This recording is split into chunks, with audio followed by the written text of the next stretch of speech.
గ్యారంటీగా సక్సెస్ అవుతారు. Time waste చేయొద్దు, డబ్బులు వేస్ట్ చేయొద్దు. డబ్బులు ఉన్నాయి అనుకోండి, ఫర్ ఎగ్జాంపుల్ దేని మీద ఇన్వెస్ట్ చేయాలి? నువ్వు కష్టపడు, నీకు దారి దొరుకుతుంది. నువ్వు ఇంట్లో కూర్చొని 50-50 ఆలోచన చేసుకుంటా, దీని మీద పెడతానా, అది వస్తుందా, ఇది లాస్ అయితే ఎట్లా, ఇది మునిగిపోతే ఎట్లా అంటే బిజినెస్ చేస్తున్నప్పుడు నష్టాలు కూడా వస్తాయి, భరించుకోవాలి, మళ్ళా అప్గ్రేడ్ కావాలి, ప్లాన్ చేసుకోవాలి. ఆడ నష్టమైందో ఆడ.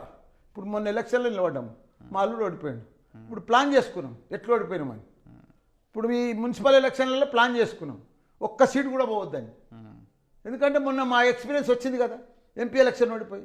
అట్లా నష్టం జరిగితే కూడా బిజినెస్లో మళ్ళీ ఎట్లా ఏడ నష్టం వచ్చింది, దేంతో నష్టం వచ్చింది, ఎందుకు నష్టం వచ్చిందని మనం బేరు చేసుకుంటే గ్యారంటీగా సక్సెస్ అవుతాం. సో మీ సక్సెస్ సీక్రెట్ అదే అంటారు. అంతే కదా, పని చేసుకుంటూ పోవాలి. నువ్వు పని చేయకుండా ప్లానింగ్తో ఉండాలి. పని కూడా ప్రపంచంలో ఉన్న డెవలప్ అయిన కంట్రీస్ అన్నీ నువ్వు చూడు, అబ్జర్వ్ చేయి. అందరు కష్టపడితేనే, హార్డ్ వర్క్ చేస్తేనే డెవలప్ అయినాయి ఆ కంట్రీస్ అన్నీ. నువ్వు ఆషామాషి 50-50లో ఏదో పని చేయకుండా డెవలప్ అయ్యి. చైనా చూడు, ఇప్పుడు 30 సంవత్సరాల కింద మనది నంబర్ 1, మన ముంగట వాళ్ళు గరీబోళ్ళు ఉంటారు. కానీ ఇప్పుడు ప్రపంచంలోనే వాళ్ళు నంబర్ 1 దూసుకుపోయారు. ఎందుకు దూసుకుపోయారు? ప్రతి ఒక్కరు లేడీస్ పని చేస్తారు. ప్రతి ఒక్కరు టైం 8 అంటే 8, 6 అంటే 6 క్లోజ్. పని అంటే పని.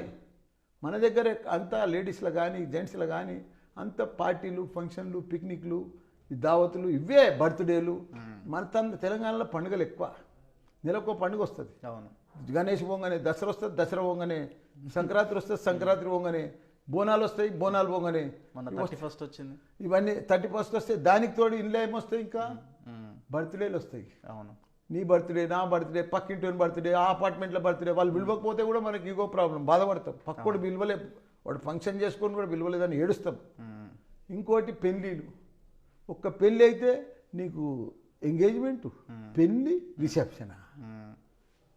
ఒక సావు అయిందనుకో, సావు వాడు మంచిగా ఉన్నప్పుడు చూడరు, కానీ చచ్చిపోయినాక సావుకు పోతారు, 3 రోజుల్లో పోతారు, 10 రోజుల్లో పోతారు. అంటే పని చేసే ఇది లేదు, ఆలోచన. ఇది ఆ పద్ధతి. మార్పు రావాలంటారు. మార్పు రావాలి, కష్టపడాలి, టైం దొరకవద్దు. మరి అట్లయితేనే మనిషి సక్సెస్ అవుతాడు. నువ్వు ఆడదాడ నిమ్మడం కూసుకొని బాత్కాన్ కొట్టుకుంటా, పేపర్ చదువుకుంటా, ముచ్చట్లు పెట్టుకుంటా, వాని మీద మంది మీద మాట్లాడుకుంటా ఉంటే ఎట్లా ఒలుగులుతుంటే గొప్పలవి అవుతావా? నువ్వు పని చేస్తే గొప్పలవి అవుతావు, ప్లానింగ్ చేసుకుంటే గొప్పలవి అవుతావు. ప్రపంచం అంతా ఎటుపోతుందా?